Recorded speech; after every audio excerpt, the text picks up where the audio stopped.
Santos, faço parte do programa de pós-graduação em filosofia da UFPA. E nós estamos aqui para a nossa terceira aula do mini curso sobre o livro Fé Ritualizada, de Terence Cuneo. Foi um livro publicado pela editora Ultimato em parceria com a Associação Brasileira de Cristãos na Ciência, fazendo parte aí da coleção Filosofia e Fé Cristã. Nas aulas anteriores, a gente viu uma introdução à filosofia da liturgia, né, que vai estabelecer o estado da discussão para a gente chegar na obra do Terence Cuneo. E a gente viu também uma outra aula sobre a Eucaristia, que é um tema que vai permear vários capítulos do livro, né? O livro como um todo ele é permeado pelo tema da Eucaristia, e a gente viu aí o modelo da transubstanciação, né? Para pensar a Eucaristia, que é o modelo pressuposto na Igreja Ortodoxa, que é a igreja do Terence Cuneo. E hoje, nessa terceira aula, a gente vai se concentrar especificamente num dos capítulos do livro, que é o capítulo sobre ocultação divina, o capítulo 3º, que traz uma nova resposta ao argumento da ocultação divina, tá? Então a gente vai se concentrar especificamente numa discussão filosófica que é a discussão central do capítulo 3, mas que tem todo um debate filosófico por trás que o Terence Cuneo pressupõe nesse capítulo. Então, nosso objetivo é mostrar esse debate filosófico e como o leitor ele pode compreender um pouco mais da obra do Terence Cuneo a partir desse debate filosófico, tá bom? Pois bem, vamos lá. Nosso itinerário, então, é primeiro mostrar qual é o argumento da ocultação divina. É um argumento que é geralmente dado a favor do ceticismo religioso, né? Depois nós vamos ver as respostas teístas ao argumento da ocultação divina, tá bom? É o nosso segundo passo. Vamos ver como alguns filósofos responderam esse argumento, alguns filósofos teístas. E, por fim, nós vamos ver qual é o resumo aí da abordagem do Cuneo ao problema da ocultação divina, tá? Não vou, obviamente, detalhar todos os passos do Cuneo, até porque, se você quiser esses detalhes, o livro está aí, né? A leitura da obra se torna muito importante para você entender a abordagem do Terence Cuneo. Meu objetivo aqui é só mostrar como que a abordagem do Cuneo se relaciona com outros argumentos na filosofia da religião, tá? Se você quer ver de fato como que ele vai responder em detalhes, aí você precisa ler o livro. Pois bem, primeiro, o argumento da ocultação divina, tá? O que diz esse argumento da ocultação divina? Quem descreve muito bem esse argumento, embora seja um crítico desse argumento, é o Peter Van Inwagen. Ele vai dizer que nós podemos lembrar, ele vai dizer no livro dele, O Problema do Mal, esse livro tem publicado em português, ele vai dizer o seguinte, esse livro aqui foram as conferências Gifford, proferidas na Universidade de St. Andrews, né? São conferências bem tradicionais na questão de ciência, religião, filosofia, e isso daqui é parte das conferências que o Peter Van Inwagen deu. Pois bem, ele diz o seguinte: podemos lembrar neste ponto a famosa história da réplica de Lord Russell. Aqui ele está fazendo referência ao Bertrand Russell, filósofo analítico do início do século XX, a uma mulher em um jantar em Londres, ou a um estudante americano, a história tem muitas versões, que perguntou a ele o que ele diria a Deus no dia do juízo final, se contrariamente às suas expectativas chegasse esse dia. O Senhor não me deu evidência suficiente. A indignação do protesto post-mortem de Russell é uma formulação da acusação que enfrenta Deus no banco dos réus. Notem, o Bertrand Russell, ele foi um filósofo analítico, ele era ateu, extremamente famoso aí na filosofia analítica, né? Um filósofo importantíssimo, tem um trabalho de grande envergadura na lógica formal, na filosofia da matemática, na filosofia da lógica, na epistemologia. O Russell é um dos gigantes da filosofia analítica, né? E ele também era ateu. Ele tem até uma obra chamada Por que Não Sou Cristão? E a pergunta feita para ele é: olha, o que tu vai dizer para Deus no dia do juízo final, né? Se chegar o dia do juízo final, ou seja, se Deus existir, se Deus nos cobrar para que prestemos contas diante de Deus, a pergunta para o Russell é: o que tu vai fazer se isso acontecer? O que é que tu vai dizer? A resposta do Russell é: o Senhor não me deu evidência suficiente. O problema da ocultação divina, o argumento da ocultação divina, ele parte da ideia de que não existe uma evidência suficiente para nós sabermos que Deus existe. Então a ideia seria que não é possível para nós, em nossa condição, sabermos algo sobre a existência de Deus. Isso está, embora o Russell não desenvolva isso como um argumento, um problema da ocultação divina, ele não faz isso, mas essa fala dele, ela é uma história clássica. Tu lê essa história em vários textos de filósofos e cada um conta uma história diferente, mas o cerne da história é a mesma. Nessa história clássica, o que o Russell está dizendo é justamente que nós não temos como saber se Deus existe. Deus está oculto ao nosso conhecimento. Isso é um problema filosófico. Isso é um problema para a crença em Deus. É isso que o argumento da ocultação divina quer dizer. Quer dizer que, olha, Deus está oculto ao nosso conhecimento e isso é um problema para a crença em Deus. A ideia central do argumento da ocultação divina é de que, dada a onisciência e perfeição moral de Deus, ele ofereceria ao ser humano evidência inegável de sua existência, a fim de que os seres humanos pudessem conhecê-lo.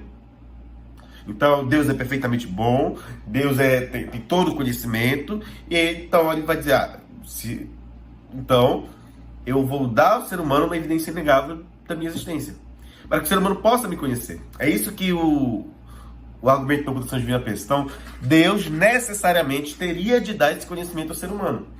Contudo, nós não temos essa evidência. Nós não temos a evidência inegável da existência de Deus. Mas, se Deus existe, então Deus deveria dar esse conhecimento, Deus deveria dar essa evidência. E isso nos deveria levar ao ceticismo religioso, segundo os defensores do argumento da ocultação divina. Tá bom?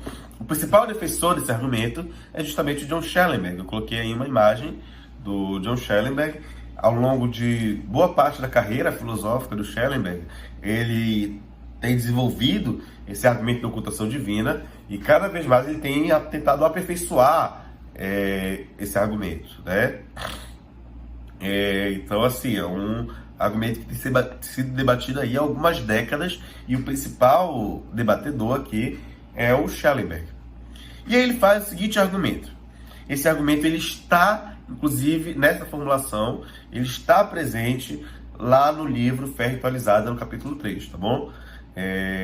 Especificamente, essa formulação foi retirada do livro The Wisdom to Doubt, né? E nessa formulação, é uma formulação um pouco diferente de algumas formulações que ele fez anteriormente, uma formulação um pouquinho mais recente em comparação com outras que ele já havia feito e com algumas modificações para aperfeiçoar o argumento. O argumento, ele tem como primeira premissa o seguinte: necessariamente, se Deus existe, qualquer pessoa que, 1, não esteja resistindo a Deus e 2, seja capaz de ter um relacionamento consciente e significativo com Deus, também está, 3, em condições de participar deste relacionamento e é capaz de fazer isso meramente por meio da tentativa. Então, a primeira premissa está dizendo que, olha, qualquer pessoa que não esteja resistindo a Deus e que seja capaz de ter um relacionamento consciente e significativo com Deus, também está em condições de participar desse relacionamento. Tá? A premissa 2 diz que necessariamente uma pessoa, em determinado momento, está em condições de participar de um relacionamento consciente significativo com Deus apenas se, nesse momento, tal pessoa acreditar que Deus existe. Eu não tenho como ter... Essa premissa, 2, pressupõe que eu não tenho como ter um relacionamento significativo com uma pessoa sem acreditar que essa pessoa existe. Então, eu não tenho... A premissa 2 diz que eu não tenho, por exemplo, eu não tenho como ter um relacionamento significativo com a minha esposa se eu não acreditar que a minha esposa existe. Já vai que eu seja um cético, filosófico, eu chego numa posição solipsista, de que tudo depende da minha mente, e aí eu duvido da existência da minha esposa. Eu não sei se a minha esposa existe. Como é que eu vou ter um relacionamento significativo com a minha esposa se eu não sei se a minha esposa existe? Então, para que eu tenha um relacionamento significativo com a minha esposa, é preciso que eu saiba, em primeiro lugar, que a minha esposa existe. Sabendo que ela existe, aí eu me envolvo em um relacionamento significativo com ela. E aí esse argumento aplica isso a Deus. Então, eu só posso ter um relacionamento significativo com Deus se eu souber de antemão que Deus existe. Tá bom? Nós vamos ver na última aula desse minicurso que tem algumas controvérsias com essa premissa 2. Mas isso fica para a última aula do minicurso. Tá? A terceira premissa diz, necessariamente, se Deus existe, qualquer pessoa que, 1, não esteja resistindo a Deus, e 2, seja capaz de ter um relacionamento consciente, significativo com Deus, também, 3, acredita que Deus existe. Então, se eu não estou resistindo a Deus, se eu sou capaz desse relacionamento, então eu também acredito que Deus existe, tá bom? Justamente porque se Deus existe, então, eu posso ter esse conhecimento, eu posso acreditar que Deus existe, tá? A premissa 4 afirma que existem e com frequência existiram pessoas que, 1, não estão ou não estavam resistindo a Deus, e 2, são ou foram capazes de ter um relacionamento consciente e significativo com Deus, sem também acreditar que Deus existe. Ou seja, a premissa 4 está dizendo que existiram e existem pessoas que não resistem a Deus, que são capazes de ter um relacionamento com Deus e ainda assim não acreditam que Deus existe. E essa premissa seria respaldada pelos dados da nossa própria experiência, pela visão de que existem muitas pessoas que não resistem a Deus, que são capazes desse relacionamento, mas que não acreditam que Deus existe. Pessoas que até às vezes se esforçam para acreditar na existência de Deus, mas não conseguem acreditar na existência de Deus. Agora notem, na forma lógica aqui, a premissa 4, ela nega o consequente da premissa 1. O consequente da premissa 1 é qualquer pessoa que, 1, não esteja resistindo a Deus, e 2, seja capaz de ter um relacionamento consciente e significativo com Deus, também está, 3, em condições de participar desse relacionamento. Essa premissa 4 nega o consequente. Se ela nega o consequente, então vai negar também o antecedente. O antecedente é se Deus existe. Logo, se existem pessoas que não resistem a Deus, que são capazes de crer em Deus, mas que não acreditam na essência de Deus, então Deus não existe. Por quê? Se a gente pode simplificar mais ainda esse argumento.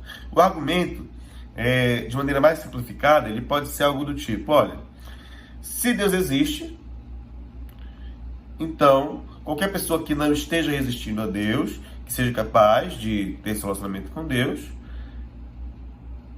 acredita que Deus existe. Contudo, existem muitas pessoas que não estão resistindo, que são capazes desse relacionamento e que não acreditam que Deus existe. Logo, conclusão, Deus não existe. Tá? Esse argumento, ele é um argumento que tem uma certa complexidade, no sentido lógico, mas a gente pode trazer essa versão mais simplificada dele, tá? Que vai justamente trabalhar com a ideia de que, olha, se Deus existe, então alguém que não está resistindo a Deus vai acreditar que Deus existe. Mas muitas pessoas que não estão resistindo a Deus, não acreditam que Deus existe. Isso implica justamente negar que Deus exista, tá bom? Então, esse argumento tenta levar aí ao ceticismo religioso. O ponto é a existência de Deus. Se Deus existe, então Deus necessariamente iria dar evidência indisputável de sua existência. Essa evidência indisputável não existe, logo, portanto, Deus também não existe. Ok? Espero que tenha sido possível compreender. Se você não compreendeu, volte um pouquinho mais essa explicação, porque esse argumento ele é um argumento que tem uma certa complexidade, mas que você pode entender também de maneira um tanto mais simplificada. Pois bem, e quais são as respostas teístas ao problema da ocultação divina? Tá? Tradicionalmente, existem duas linhas principais de resposta teísta ao problema da ocultação divina. A primeira é a negação da ocultação divina. Vai dizer que, olha, esse problema simplesmente não seria um problema de fato, porque não existe essa ocultação divina. E a segunda resposta é que é necessário um distanciamento epistêmico com relação a Deus para possibilitar o livre-arbítrio das criaturas. Tá? A primeira visão, a negação da ocultação divina, é uma visão que é característica da epistemologia reformada, cujo maior defensor é o Alvin Plantinga. Tá? A tese básica do Plantinga é que, se Deus existir, então é provável que ele tenha criado o ser humano com uma faculdade cognitiva que produz a crença em Deus. E, inspirado em Calvino, Plantinga chama tal faculdade de sensus divinitatis. Tá? Então, a ideia é, o Plantinga ele não vai tentar dizer que a gente consegue provar que Deus existe. Isso não é o objetivo do Plantinga. Mas ele diz, olha, se Deus existir, então é provável que Deus tenha nos criado com uma faculdade que possa produzir a crença em Deus. Ou seja, a crença na existência de Deus já poderia ser uma consequência natural de como Deus nos criou. Como Deus criou todos nós, então todos nós fomos criados com essa faculdade para podermos saber que Deus existe. Então não haveria ocultação divina alguma. Essa visão, como eu disse aqui, foi inspirada em João Calvino. Tá? O que Calvino diz? Lá nas Institutas, Calvino diz o seguinte: está fora de discussão que é inerente à mente humana, certamente por instinto natural, algum sentimento da divindade. Aqui que está o sensus divinitatis. A fim de que ninguém recorra ao pretexto da ignorância, Deus incutiu em todos uma certa compreensão de sua deidade. Então, de tal perspectiva, desde o começo do mundo, nenhuma cidade, nenhuma casa existiria que pudesse carecer de religião. Nisso, há uma tácita confissão. Está inscrito no coração de todos um sentimento da divindade, o sensus divinitatis. Então, olha só como essa visão ela nega a ocultação divina. O problema da ocultação divina diz que se Deus existe, então Deus dá uma evidência indisputável de sua existência. E o que a epistemologia reformada afirma é que Deus dá esse conhecimento. Tá? Olha só o texto. A fim de que ninguém recorra ao pretexto da ignorância. Eu não posso dizer que eu não sabia. Eu não posso dizer que Deus estava oculto. Deus incute em todos uma certa compreensão de sua deidade. Então, eu não posso recorrer ao pressuposto da ignorância. Eu não posso dizer que Deus estava oculto, porque Deus já incutiu em nós essa semen religionis, a semente da religião, que é o sensus divinitatis, que dá origem justamente a crenças sobre a existência, a natureza e a atividade de Deus. Tá bom? E isso seria por um instinto natural que é inerente à mente humana. Plantinga afirma, contudo, que o pecado teve efeitos noéticos, efeitos na mente, E esses efeitos geram uma resistência aos produtos do sensus divinitatis. Então, ok, Deus não se oculta. Então, por que muitas pessoas não creem em Deus? Porque o pecado traz a nós uma resistência aos produtos do sensus divinitatis. Então, eu resisto a crer em Deus. O pecado faz com que eu resista ao conhecimento de Deus. Então, não é que Deus esteja oculto. Deus não está oculto. É que o meu pecado faz com que eu resista a crer em Deus. Dessa maneira, a epistemologia reformada implica a falsidade da premissa 4 do argumento da ocultação divina. Aquela premissa 4 é a premissa que diz que existem pessoas que não resistem. Né? Já a epistemologia reformada está dizendo que nós resistimos. Nós resistimos a crer em Deus por conta do pecado. Esse pecado pode se manifestar tanto de maneira individual, eu tenho em mim o pecado que me faz resistir a crer em Deus, mas também de maneira coletiva. Né? Eu posso ter um sistema econômico, social, que vai querer minar a crença em Deus. Pense, por exemplo, em tentativas de estados ateus ao longo do século XX. Isso seria uma tentativa, motivada pelo pecado, de também resistir a crença em Deus. Mas esse pecado pode se manifestar de várias maneiras. Tá bom? Por isso, a epistemologia reformada, ela está negando a ocultação divina. Olha o que diz o Plantinga. O nosso conhecimento original de Deus e de sua maravilhosa beleza, glória e amor foi severamente comprometido. Em particular, o sensus divinitatis foi danificado e deformado. Em razão da queda, já não conhecemos a Deus de modo natural e não problemático, pelo qual conhecemos uns aos outros e ao mundo que nos rodeia. Além disso, o pecado induz em nós uma resistência aos produtos do sensus divinitatis, silenciados que foram pelo primeiro fator. Não queremos dar atenção aos seus produtos. Ou seja, o sensus divinitatis ele foi danificado pela queda, pelo pecado da humanidade. E não somente isso, o pecado faz com que eu resista a crer em Deus. Além do sensus divinitatis ter sido danificado, é gerada em mim uma resistência a essa crença em Deus. Eu não quero dar atenção a ela. É isso o que o Plantinga diz que ocorre com o ser humano pecador após a queda. Tá bom? Então, a implicação da epistemologia reformada para o problema da ocultação divina é que não existe problema da ocultação divina.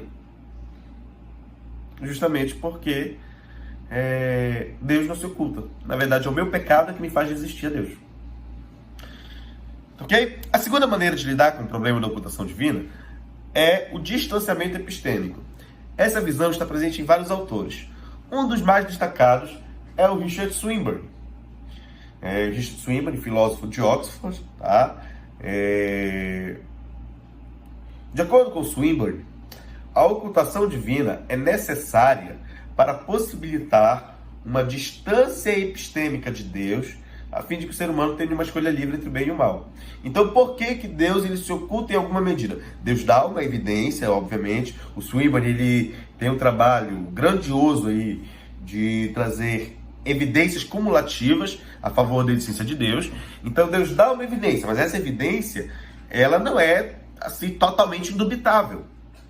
Deus ele se oculta um pouco justamente para possibilitar essa distância epistêmica. E qual é o objetivo da distância epistêmica? O objetivo é justamente que o ser humano tenha uma escolha livre entre o bem e o mal. Então, Swinburne rejeita a primeira premissa do argumento do Schellenberg.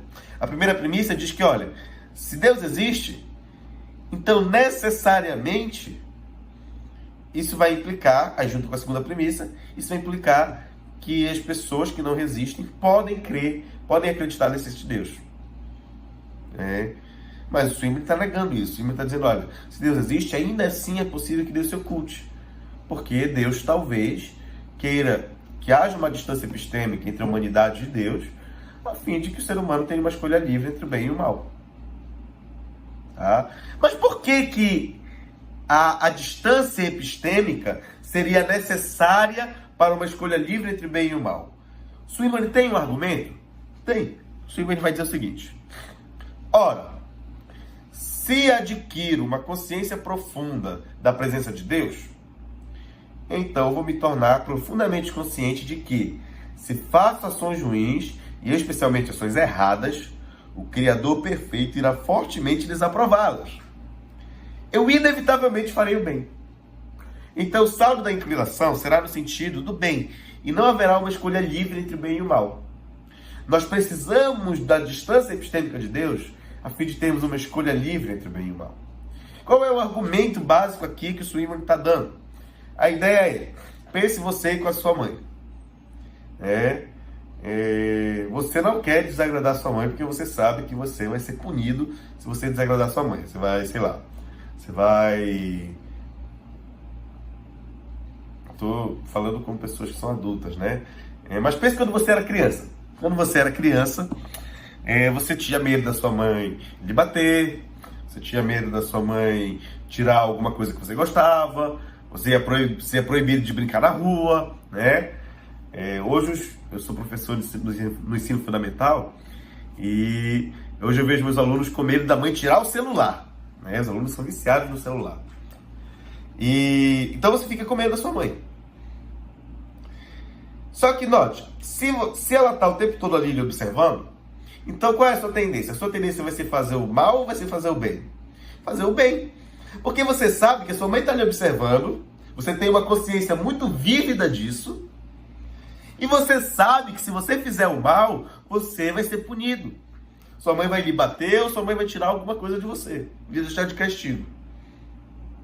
Então a sua inclinação será fazer o bem. Você não está fazendo uma escolha livre entre o bem e o mal. Você está fazendo uma escolha que é moldada pela constante observação da sua mãe. E você sabe disso. Então, agora pense no caso de Deus, que é onisciente. Se eu tenho uma consciência vívida, forte, o tempo todo de Deus, então eu tenho consciência que Ele vai desaprovar as minhas ações erradas. A minha tendência, então, vai ser apenas fazer o bem. Por quê? Porque eu sei que o Criador está vendo isso. Eu sei que Deus está vendo. Eu, como professor, sempre olho para meus alunos quando eles fazem besteira e digo: Deus está vendo, meu filho. Ao estilo Ned Flanders, lá dos Simpsons. Olha, Deus está vendo. Então, essa consciência vívida, ela pode acabar impossibilitando que eu faça uma escolha livre entre o bem e o mal. Então, o Swinburne vai dizer que eu preciso da distância epistêmica justamente para que eu possa, não tendo essa consciência tão vívida assim, da existência de Deus, para que eu possa fazer uma escolha livre entre o bem e o mal, e assim ser uma pessoa que escolhe livremente ser uma pessoa boa. Tá? Então, para o Swinburne, a ocultação divina, embora possa cair na categoria de algum tipo de male, ela é um male, só que ela é necessária para a distância epistêmica entre Deus e a humanidade. E a distância epistêmica entre Deus e a humanidade é um bem instrumental para o livre-arbítrio.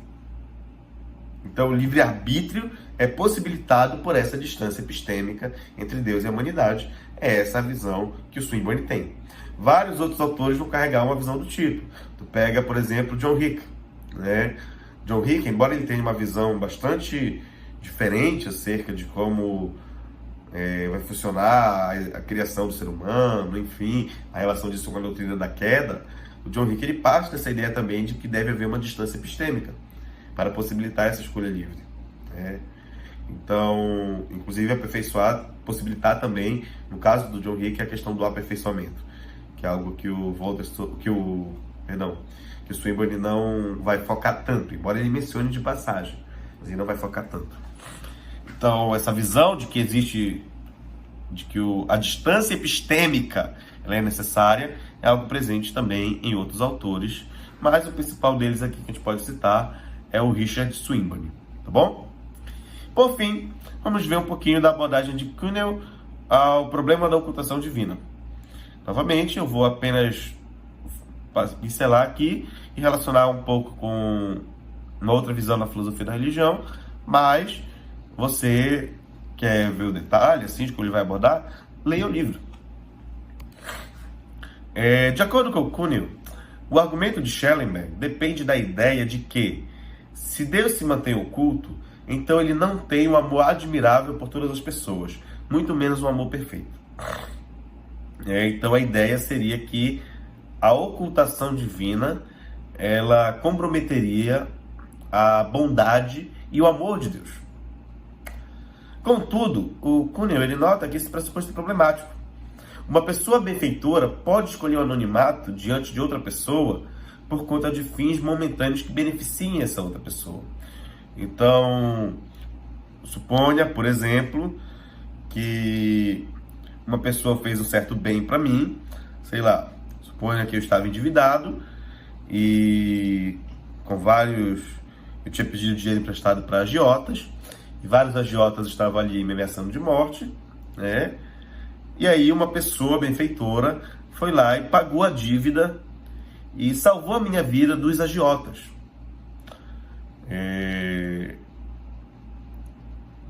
Eu não sei quem foi que fez isso. E essa pessoa vai e começa a conversar comigo, mas eu não sei que foi ela. Ela não me conta que foi ela, justamente porque essa pessoa quer desenvolver um relacionamento comigo, um relacionamento de amizade comigo, que vá além da mera questão de ajuda.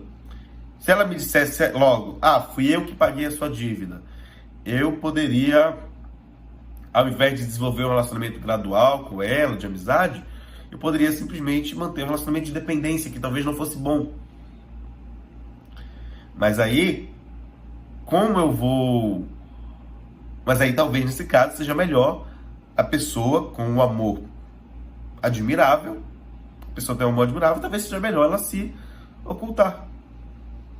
Talvez seja melhor ela manter o anonimato.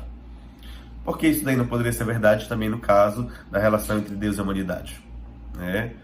Talvez, muitas vezes, o melhor aqui seria justamente, em alguns momentos, Deus se ocultar a fim de beneficiar o próprio ser humano, para que o ser humano possa desenvolver gradualmente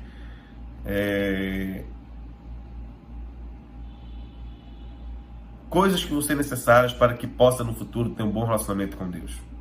Essa abordagem do Cuneo, ela lembra a resposta relacional do Peter Van Inwagen ao problema da ocultação divina. Eu mencionei o Van Inwagen no início da aula e agora nós vamos finalizar com ele. Ele diz o seguinte: se Deus colocasse no mundo uma enorme coleção de milagres que atestassem a existência de um poder pessoal além da natureza, óbvio, Deus coloca uma coleção de milagres, mas esses milagres ocorrem tanto de maneira rara, né? Não acontece constantemente.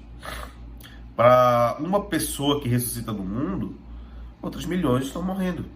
Então os milagres, eles são ocasionais, são relativamente raros.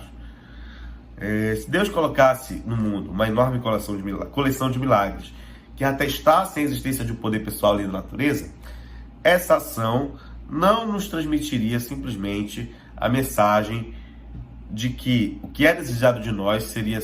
Essa ação não nos transmitiria simplesmente a mensagem de que o que é desejado de nós seria simplesmente que acreditássemos que ele existe?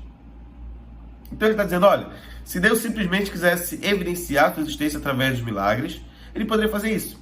Só que isso poderia levar a gente a crer que a única coisa desejada de nós seria crer na existência de Deus. Mas é só isso que Deus deseja?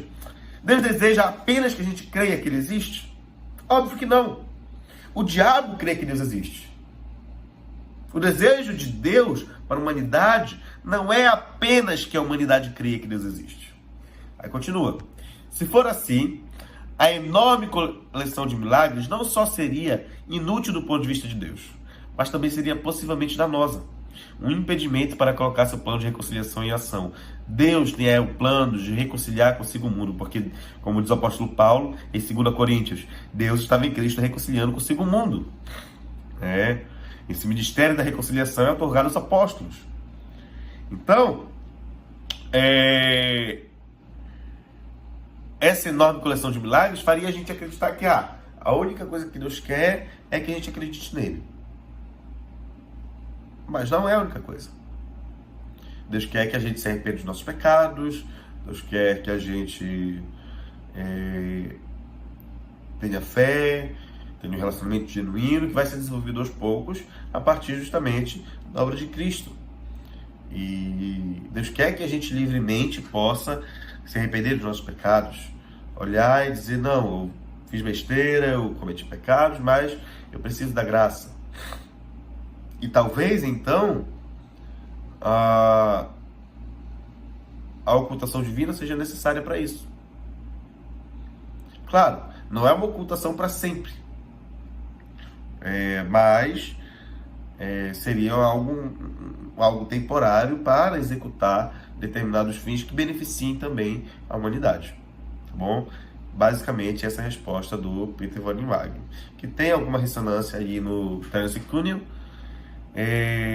Aí você olha e diz, qual resposta está correta? Aí é uma questão que você também pode avaliar. Eu apresentei aqui 3 respostas, e como que elas podem lidar com esse problema da ocultação divina, mas a avaliação muitas vezes tem que ser feita por cada um de nós. Então, avaliar até que grau elas podem ser compatíveis ou incompatíveis, né? Não necessariamente as respostas aqui são incompatíveis. Obviamente existe um grau de incompatibilidade entre elas, mas existem aspectos que talvez possam ser combinados. Isso daí pode ser trabalho futuro em filosofia da religião, tá bom? Então aí fica para você também refletir. Qual resposta aqui talvez seja mais coerente, mais consistente, ou o que eu posso pensar de novo a partir dessas respostas, tá bom? Pois bem, o nosso itinerário de hoje foi, primeiro nós vimos o argumento da ocultação divina, em segundo lugar nós vimos as respostas teístas ao argumento da ocultação divina, focamos principalmente no Plantinga e no Swinburne, e por fim vimos a abordagem do Cunningham ao problema da ocultação divina e relacionamos ela ali com Peter Van Inwagen. Muito obrigado por ter acompanhado essa aula até aqui no final. Espero que a gente possa ver na próxima aula. Essa videoaula contou com o apoio da Bolsa 62.163 da John Templeton Foundation. Todas as opiniões aqui expressas são de seus autores e não necessariamente refletem as opiniões da John Templeton Foundation. Muito obrigado e até a próxima.